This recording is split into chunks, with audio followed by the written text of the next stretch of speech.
Hi, I'm Krishna Mohan, CSC Certified Mortgage Broker since 2009.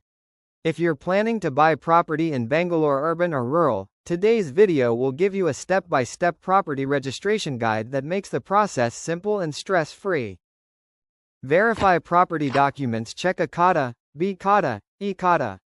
Confirm title deed, encumbrance certificate, EC, and RERA approval.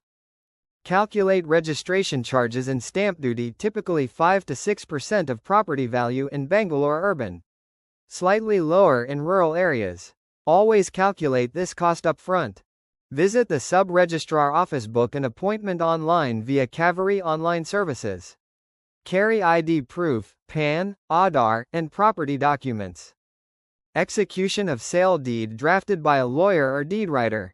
Buyer and seller must be present with 2 witnesses. Final registration and Hakku Patra, property rights document. Once registered, you'll receive a Hakku Patra confirming ownership. Remember, always cross-check for any legal disputes before registration. If you're a first-time buyer or property investor, I can guide you through the loan process, RERA compliance, and legal checks. Don't forget to like, subscribe, and share this video with friends planning to buy property. This video is for educational purposes only. Property laws, stamp duty, and registration rules may change as per Government of Karnataka updates. Please consult a legal or financial expert before making